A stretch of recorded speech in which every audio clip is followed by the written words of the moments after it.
Suddenly the shelling begins to pound again. Soon we are sitting up once more with the rigid tenseness of blank anticipation. Attack, counterattack, charge, repulse. These are words, but what things they signify.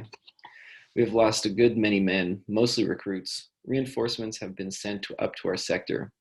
They're one of the new regiments, composed almost entirely of young fellows just called up. They have had hardly any training and are sent to the field with only a theoretical knowledge.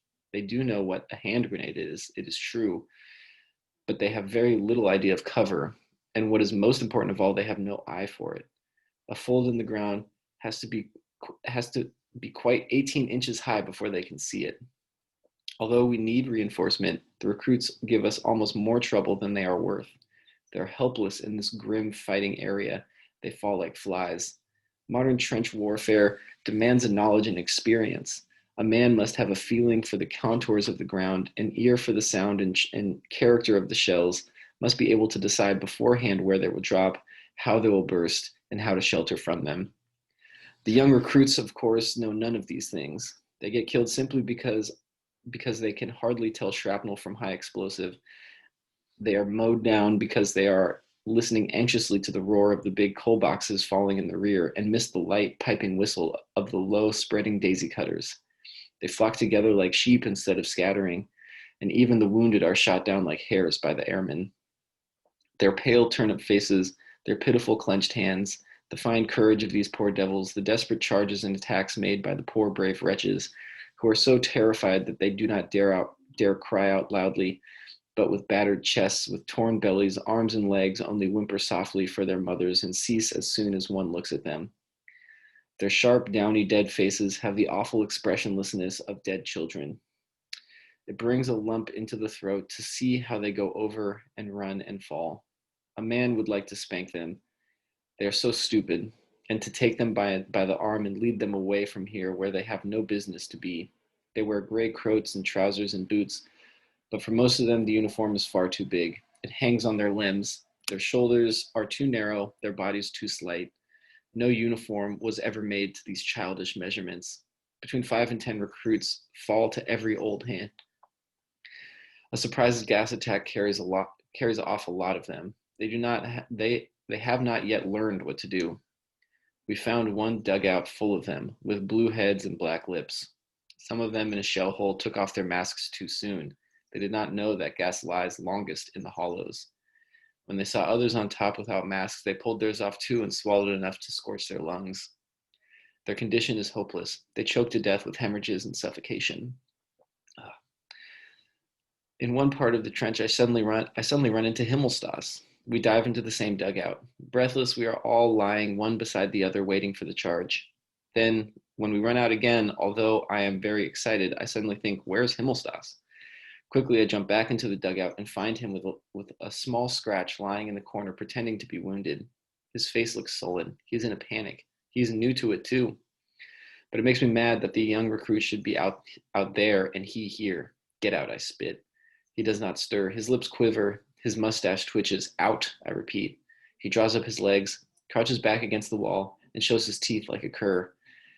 I seize him by the arm and pull him up. He barks. This is too much for me. I grab him by the neck and shake him like a sack. His head jerks from side to side. You lump. Will you get out? You hound, you skunk. Sneak out of it, would you? His eyes become glassy. I knock his head against the wall. You cow. I kick him in the ribs. You swine. I push him towards the door and shove him out head first. Another wave of our attack has just come up. A lieutenant is with them. He sees us and yells, forward, forward, join in, follow. And a word of command does what all my banging could not. Himmelstas hears the order, looks around him as if awakened, and follows on. I come after and watch him go over. Once more, he is the smart Himmelstas of the parade ground.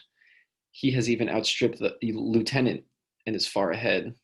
Bombardment, barrage, curtain fire, mines, gas, tanks, machine guns, hand grenades, words, but they hold the horror of the world. Our faces are encrusted. Our thoughts are devastated. We are weary to death. When the attack comes, we shall have to strike many of the men with our fists to waken them and make them come with us. Our eyes are burnt. Our hands are torn. Our knees bleed. Our elbows are raw.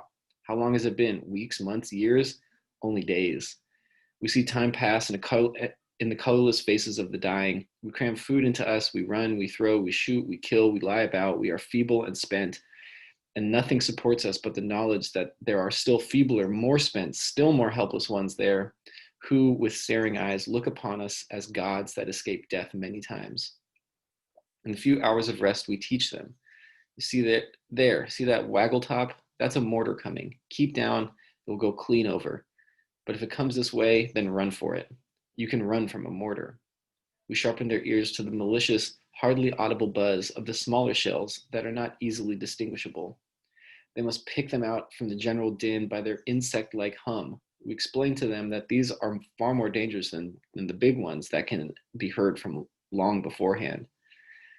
We show them how to take cover from aircraft, how to simulate a dead man when one is overrun in an attack, how to time hand grenades so that they explode a half second before hitting the ground. We teach them to fling themselves into holes as quick as lightning before the shells with instantaneous fuses. With instantaneous fuses. We show them how to clean up a trench with a handful of bombs. We explain the difference between a fuse length of the enemy bombs and our own. We put them wise to the sounds of gas shells. Show them all the tricks that can save them from death. They listen, they are docile, but when it begins again, in their excitement, they do everything wrong. Hyoestus drags off with a great wound in his back through which the lung pulses at every breath. I can only press his hand. It's all up, Paul, he groans, and he bites his arm because of the pain. We see men living with their skulls blown open. We see soldiers run with their 2 feet cut off. They stagger on their splintered stumps into the next shell hole. A lance corporal crawls 1.5 miles on his hands, dragging his smashed knee after him. Another goes to the dressing station, and over his clasped hands bulge his intestines.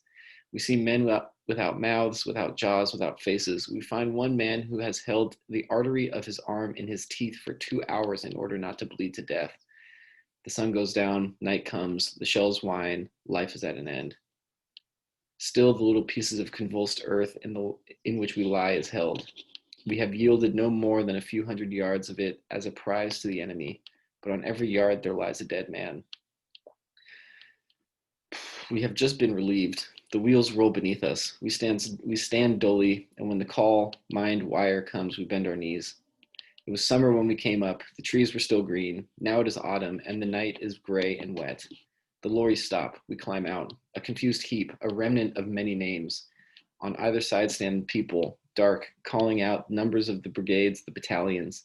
And at each call, a little group separates itself off. A small handful of dirty, pallid soldiers, a dreadfully small handful, and a dreadfully small remnant.